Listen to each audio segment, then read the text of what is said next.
এই মুহূর্তে গুলিস্তানে আছেন রিপোর্টার ফাহিম ইসলাম। সবশেষ খবর জানতে সরাসরি যুক্ত হচ্ছি তার সঙ্গে।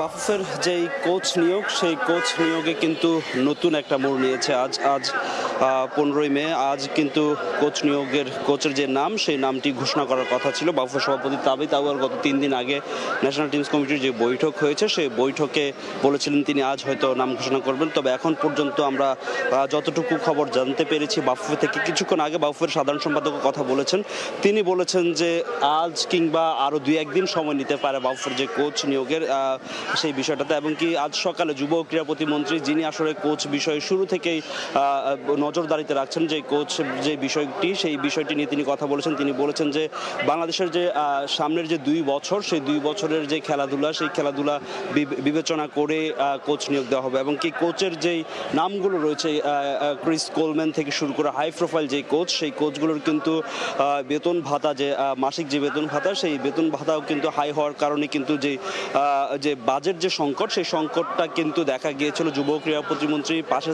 থাকার কথা বললেও কিন্তু হয়তো তার পক্ষ থেকে যেই সাহায্য বা যেই আর্থিক সহযোগিতা দেওয়ার কথা ছিল, কিন্তু সেটার সাথে সামঞ্জস্যতা হয়তো করে উঠতে পারেনি বাংলাদেশ ফুটবল ফেডারেশন। সেই জন্য কিন্তু ক্রিস কোলম্যানের যেই বাংলাদেশের জাতীয় দলের কোচ হওয়ার যে কথা রয়েছে, সেটা কিন্তু নতুন মোড় নিয়েছে। এবং কি সেখানে আসলে না হওয়ার সম্ভাবনাটাই এখন বেশি। এছাড়া আরও কয়েকজন কোচ বাফুফের রাডারে আছে। শেষ পর্যন্ত যদি কোচের যে বাজেট ইস্যুটা, সেই বাজেট ইস্যুটা সমাধান হয়, তাহলে 2 থেকে 3 দিনের মধ্যেই কিন্তু আসলে জানা যাবে কে হতে যাচ্ছে হামজা শমীদের নতুন কোচ। তো জাতীয় ক্রীড়া পরিষদ থেকে এই ছিল আমার কাছে বাফুফের কোচ ইস্যুতে সবশেষ খবর।